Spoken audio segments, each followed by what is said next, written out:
Saints. Today I'm looking at Luke chapter 15. You know, the three parables that Jesus gives about the lost sheep, the lost coin, and the lost boy. So often in the past we've given these parables in the context of their object. We talk about the sheep who was lost and Jesus went to find him, etc. But there's another angle to this that we need to really look at. We need to see the context of these three parables, why Jesus gave them. We see it in the first two verses 1 and 2. Then drew near unto him all the publicans and sinners for to hear him. And the Pharisees and scribes murmured, saying, This man received sinners, and eats with them. Here the rabbis are telling, or the Pharisees are telling Jesus, you're not a good teacher, you're not a good rabbi, because you're eating with sinners.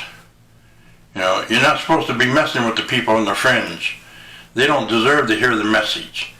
That's not the congregation you want to go after. You want to go after the good people. And so they had a tendency to class who would receive the message and who would not. Who would receive ministry and who would not. But yet Jesus had a different idea about what it meant to be rabbi. What it meant to be a good teacher. And he explains it in these three parables. And the parables are really a focus about who Jesus is. The kind of leader he is. The kind of rabbi and teacher that he is. More so than the object of the parables. They're important to understand.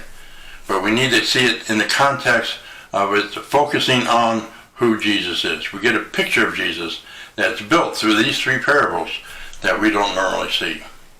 The first parable is the parable about the shepherd who has 100 sheep. He loses one. He puts the other 99 in the pasture, and he goes and looks for the one who's lost. Now you think that's a misnomer. All shepherds would do that, right? Not necessarily. Not all shepherds are good shepherds. There are shepherds who have been known that when the flock is attacked by the bear or the wolf or the lion or whatever, they turn and run the other way. They're not there to protect the sheep. Jeremiah talked about Israel being the lost sheep, and that their shepherds, the people that were over them, were not good shepherds. And so Jesus is trying to tell them, look, I'm the good shepherd. I'm the one who goes after the sheep that's lost. And the same thing here that we have to get is this picture about us as lost sheep. Now sheep generally get lost not because they're vicious. They're just sheep, dumb sheep. And dumb sheep do what they do. They go wandering off. They don't pay attention to what's going on. And next thing you know, they lift up their head and ask, where am I? And sometimes that's you and me. But Jesus comes looking for us. And when he finds us, he puts us around his neck and he carries us back to the fold. And then he celebrates. Now I want you to see who he celebrates with. He celebrates with his friends, other shepherds. Not with the sheep.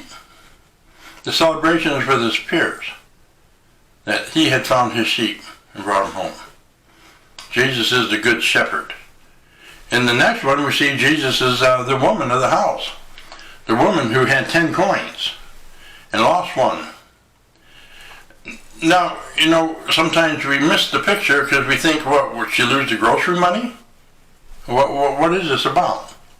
The emphasis is on the 10 coins. The 10 coins that she had were part of her dowry. In fact, when she got married, the 10 coins were wrapped in wire to make a little crown she would wear on her head the day she was married.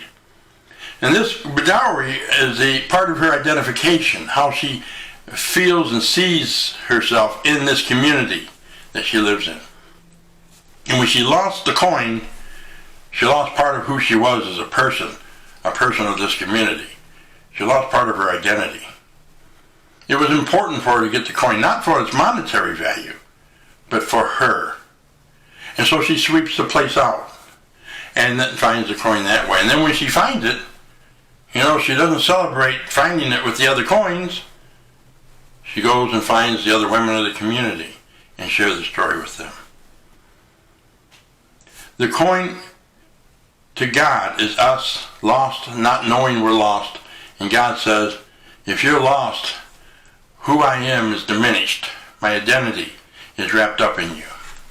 It's important that I come and get you. Normally we see a different picture of Jesus. But here, we want to see Jesus as someone who's coming after us because he loves us.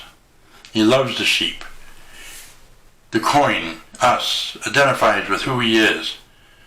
We are part of who he is. It's more than just him saving us. And the same thing with the lost boy. The lost boy tells the dad, Dad, I wish you were dead. Well, he didn't say it that way. He says, Dad, I want my inheritance now, which is kind of like saying, Dad, I wish you were dead. Because the only way you get an inheritance is when the person dies. And so the dad separates the inheritance between the older and younger son. And the younger son goes off and he spoils the money. He just, through righteous living, parties and booze and good time friends. And when the money's out, his friends are out. He has no place to go. He's broke. He's down and out. The next thing you know, he's feeding and sleeping with the pigs. A Jewish boy sleeping with the pigs. How low can you go? And so finally it dawns on him. He wakes up. He says, hey, my dad's slaves, they're doing better than me. They got a nice place to sleep. They got some food. He treats them well. I'll go back home and I'll ask your father if I can be a slave. At least I'll be living better than I am now. So he makes up this plan and goes back preparing, maybe rehearsing it in his head how he's going to sell this to his father so he can come back. And then we see in the story where the father is sitting there and sees the son coming over the horizon, a long way away, which tells us the father has been looking for him. And then the father doesn't wait for him to come to him, but he hikes his robe so he could free his legs, and he runs to his son. Now his son's getting ready to give him the story about why he wants to come back as a slave, etc., and Dad doesn't hear it. He falls on his neck, hugs him, calls for the finest robe, puts shoes on his feet, and gives him the checkbook, the signet ring. And on the procession back to the house, he calls for the fatted calf to be slain and to be put on the spit, and we're going to have a celebration. My son was dead, and now he's alive. The older brother comes back later that day. He'd maybe been out in the back 40 with the sheep. He hears the party going on, finds out it's his brother, and he is not happy. He says to Dad, look, I've been here the whole time with you. You won't even let me have a little goat or something to put on the spit and celebrate with my friends. And Dad says, everything I have is yours. You get that? The older son was living like a slave, living like he didn't have this stuff. And Dad says, everything I have is yours. Remember, the inheritance was split. The older son got his share, what was left. Everything I have is yours, he says. Stop living like a slave. One son's living like a slave, doesn't have to. The other one's coming home to be a slave. I mean, this is the picture here. But what God does, the Father in this image, makes both sons the same.